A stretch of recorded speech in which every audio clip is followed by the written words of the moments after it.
Number 4 नसूड यानी बीमारियों के मवाद से हासिल होने वाली अद्वियात। होम्योपैथिक में इस्तेमाल होने वाली बाज़ अद्वियात मुख्तलिफ बीमारियों के मवाद से तैयार की जाती हैं। इन अद्वियात को हम नसूड कहते हैं। नसूड नबातात हैवानियात दोनों ज़राए से हासिल की जाती हैं। नसूड को हम अमराज अद्वियात भी कह सकते हैं। नसूड का लफ्ज़ यूनानी ज़बान से लफ्ज़ नसूद से निकला है। यूनानी ज़बान में इसके मानी बीमारी के हैं, इसलिए नसूड की तारीफ़ हम इस तरह भी कर सकते हैं कि नसूड वो अद्वियात हैं जो मरीज़ के अखराज या अमराज के अफूनती मादों से हासिल की जाती हैं। होम्योपैथी में इस वक्त कई नसूड इस्तेमाल किए जाते हैं, जिनमें से चंद नसूड के नाम दर्ज झैल हैं। नंबर 1 कार्सिनोमा कैंसर के मवाद से हासिल किया जाता है।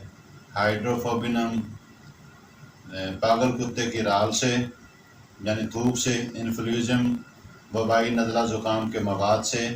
मार्बिलिनम यानी खसरे के जहर से। मेडोरिनियम यानी सुजाक के जहर से। पाराजिनम गाय से हासिल करदा जहरीले फोड़ों के मवाद से। सफलिनियम आच्छक के मवाद से।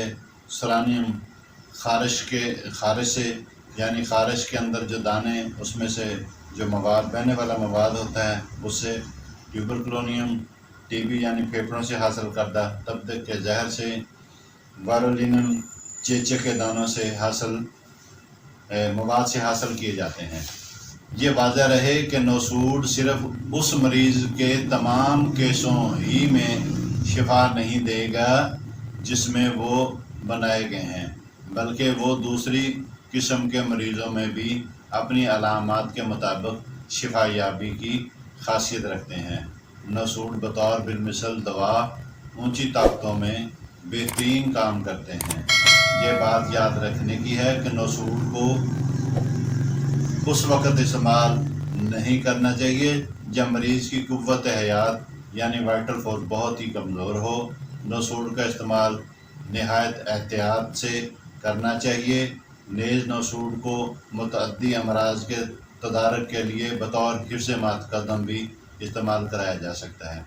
नसूड के हवाले से उसके अलावा जो मुस्बत, मनफी और न्यूट्रल अद्वियात है, इंशाअल्लाह अगले कुछ लेक्चर्स के अंदर उन पर भी इंशाअल्लाह तफसीली गुफ्तगू करेंगे। ये वीडियो आपके लिए हेल्पफुल रही है तो हमारे चैनल को सब्सक्राइब कर लें और वीडियो को लाइक भी कर दें ताकि हमें इस जैसी और वीडियो बनाने के लिए मोटिवेशन मिल सके।